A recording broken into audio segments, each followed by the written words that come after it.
গাইবান্ধার ফুলছড়িতে নদী ভাঙন রোধে পানি উন্নয়ন বোর্ডের জরুরি জিও ব্যাগ ডাম্পিং কাজে ব্যাপক দুর্নীতি ও অনিয়মের অভিযোগ উঠেছে। কি হয়েছে? এই ব্যক্তি দুর্নীতি করে আবার কথা বড় বড় কথা বলে। ও দুর্নীতি করতেছে না? হ্যাঁ ভাই জান। আরে যাইবো মানে ও দুর্নীতি করতেছে, এখানে সমস্ত বস্তার কাজও করতেছে দুর্নীতি।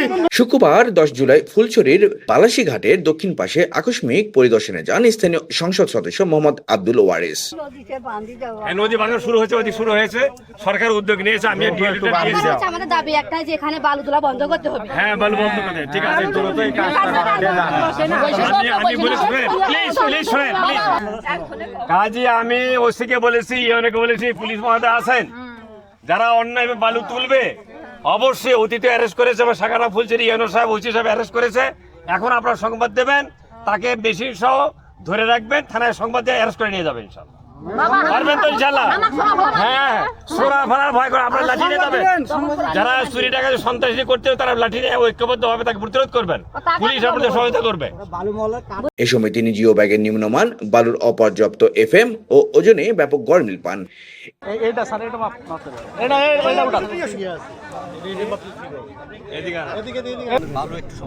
এটা তো বিট বালু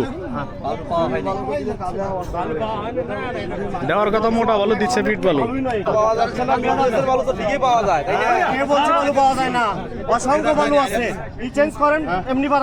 এমপি নিষেধ সত্ত্বেও ঠিকাদার দুর্নীতি মাথায় নিয়েই কাজ চালিয়ে যান। এলাকাবাসীর অভিযোগ, পাউবোর নির্বাহী প্রকৌশলী মোহাম্মদ শরীফুল ইসলাম ও এসডি এক আবু সাইম মোহাম্মদ শাফিউল ইসলামের যোগ সাজেশেই এই দুর্নীতি চলছে।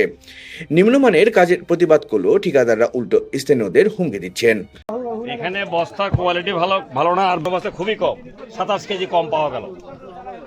তো এইটার ব্যাপারে আপনি কিন্তু কে দেখবে? আপনার সাথে দেখবে কে এখানে? না, এখানে দেখার তো লোক নাই। যে একটা ছেলে আছে, তবে যে আপনার ঠিকাদারের নাম কি? সে আমাদের লোক এসে তাকে মারতে চেয়েছে, সে এখান থেকে বালি উঠেছে, আবার তাকে আপনি ব্যবসা দিচ্ছেন। জনগণের কাজ কেমনি হবে তাহলে? যে দেশের অন্যায় করতেছে, জনগণের ক্ষতি করতেছে, তাকে আবার সেই জনগণের সেবা করার কাজ দিয়েছেন, সেখানে ভালো কাজ হবে কি? এছাড়া প্রশাসনের ছত্রছায়ায় একটি প্রভাবশালী মহল ড্রেজার দিয়ে অবৈধভাবে বালু উত্তোলন করে বিক্রি করছে। এ বালু যাচ্ছে কোথায় ভাই?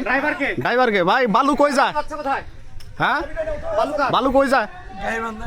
কেন এ বালু গাইবান্ধা যাবে কেন? বালাশির এই যে এখান থেকে বালু উঠাচ্ছে আর এই পাশে ভাঙতেছে, আর এখান থেকে বালু নিয়ে যাচ্ছে।